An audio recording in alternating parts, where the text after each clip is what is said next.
This video is sponsored by Hone. The Tsar Bomba is widely regarded as the most powerful nuclear weapon ever created and detonated. Developed by the Soviet Union in the midst of the nuclear arms race with the United States, the hydrogen aerial bomb was dropped in 1961 from a Tu-95V aircraft above the Dry Nose Cape of the Severny Island in Russia. The mission was supposed to be a secret, but a nearby American aircraft picked up on the 50-megaton blast. The Tsar Bomba would be the pinnacle of a series of high-yield thermonuclear weapons built by the US and the Soviet Union during the era, even leading to an increase in global radiation levels that called for new nuclear regulations.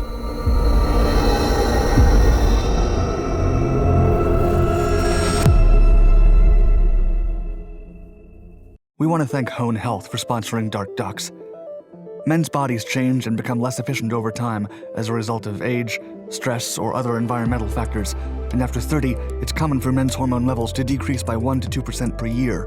With millions of men experiencing low hormone levels, Hone is here to help. Hone is the premier men's health clinic that treats men's hormone imbalances and low testosterone by providing access to at-home lab assessments, consultations with real physicians, and FDA-approved methods of treatment, all from the comfort of your home.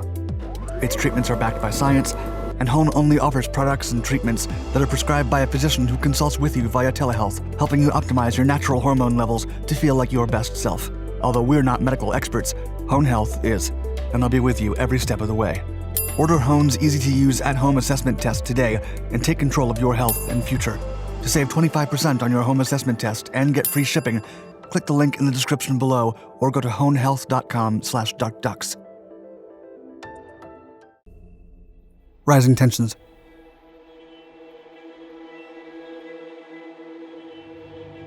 When the United States detonated the first atomic bombs in 1945, they immediately established their nuclear superiority.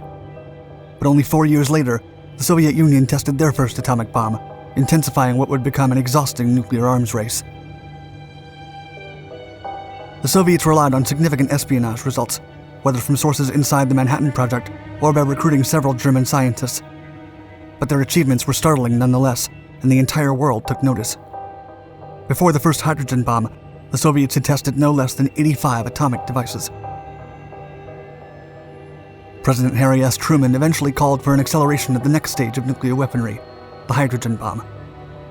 This device would be more lethal than the atomic bomb by further developing the concept of nuclear fusion. In 1952, the US detonated the first hydrogen bomb in the Pacific. And only a year later, the Soviets responded with their own version. By 1955, the Soviet RDS-37 two-stage hydrogen bomb was launched, becoming the first weapon to reach megaton range. The nuclear arms race escalated to the point that in 1958, the first attempt at a ban treaty was discussed, and the two superpowers suspended nuclear testing for a brief period. However, the informal moratorium would be broken merely 3 years later by the Soviets.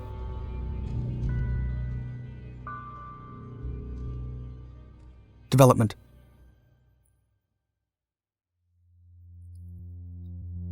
Premier Nikita Khrushchev ordered the production of a 100-megaton bomb in July of 1961. The Soviet engineers had barely 14 weeks to build it before the first test was performed. While standard thermonuclear weapons composed 2 stages, this version would add a third one to increase its explosive power. Physicist Andrei Sakharov was part of a team of scientists who vouched for the reduction of the original plans by half, arguing that the weapon would be excessively potent and could harm the Soviet Union.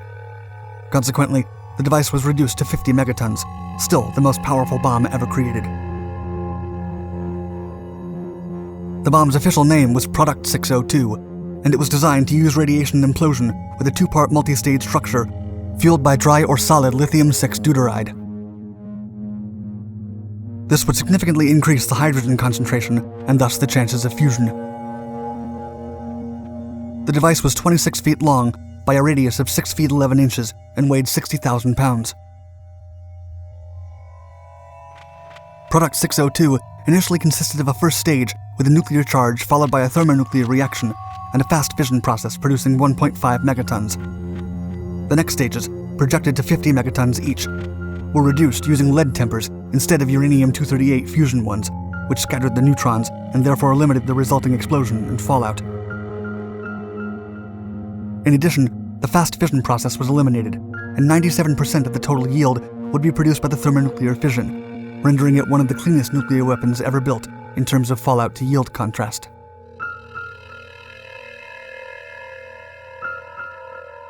Ready to launch.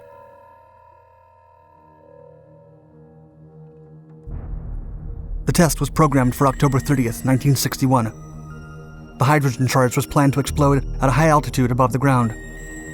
A fall retardation parachute device was implemented in the aircraft's tail to allow the crew to flee unscathed, but their chances of survival were calculated at 50%. The massive weapon was transported in a special train wagon. It was then loaded onto a trailer and moved to the airfield at the Kola Peninsula. Further testing of the automatic equipment and technical control was carried out in a designated building. A millionth of a second could make a huge difference when the charge was triggered, so the system had to be perfectly accurate. The bomb would be airdropped to demonstrate deliverability. A Tu-95 long-range heavy bomber was chosen for the task and painted with a special white coat to protect it from thermal radiation. Measuring instruments were also installed to track heat and shock pulse. A flying lab would accompany the carrier aircraft, fully equipped with telemetering instruments, shockwave pressure recorders, oscilloscopes, magnetic tape recorders, calorimeters, and movie cameras.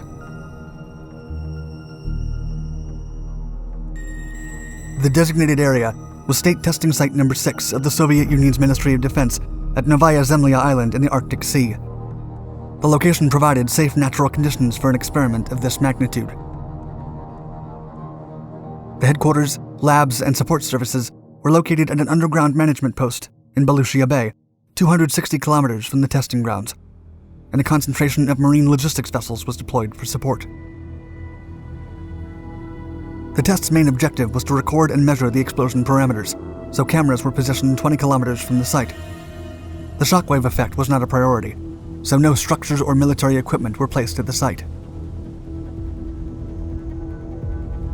The underground facilities would record the behavior of the nuclear explosion, including its neutron multiplying factor, and would employ time interval meters for the automatic charge devices. All the equipment would be automatically controlled via radio signals from the D8 site, an underground automation service site that housed a program-controlled machine with installed commands in determined sequences. Hours before the detonation, the personnel was evacuated and the maritime support location was thoroughly revised. The Air Defense Service also checked the meteorological conditions, with particular attention to the direction of the wind. After a final general inspection, the bomb was suspended under the aircraft's fuselage using a special device crafted for a smooth and even lift. The pieces were all set, and the crew was given a final briefing. Then the carrier aircraft and the flying lab took off.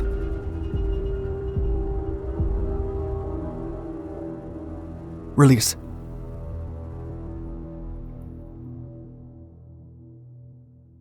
The aircraft flew parallel at an altitude of 10,500 meters. Continuous two-way communication was maintained at all times, and when they were approaching the site, flight control and communications were transferred to the command post. The bomber was now on combat course, and its target was visible. The bomb release control was switched to automatic mode, and the signal would come from the program-controlled machine at the D8 site. As the program-controlled machine received the release signal, the crew put on their protective glasses. At last, the bomb was released. The device's parachute deployed as planned, and the bomb approached its detonation point at 4 kilometers high. The explosion then happened in a bright flash. The aircraft were 45 kilometers away and instantly lost 1 kilometer of altitude due to the shockwave. Still, they regained control. The intense glow was visible from as far as 1,000 kilometers, and a dust column rose from the ground, covering almost 10 kilometers in diameter. A fire dome was also visible from the aircraft 250 kilometers away. The fire slowly increased in volume to about 20 kilometers before morphing into an imposing mushroom cloud.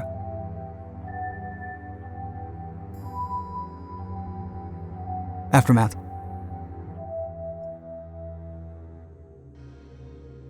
A few hours after the detonation, a reconnaissance helicopter flew to the site and checked for radioactivity before the test teams approached the area in ships.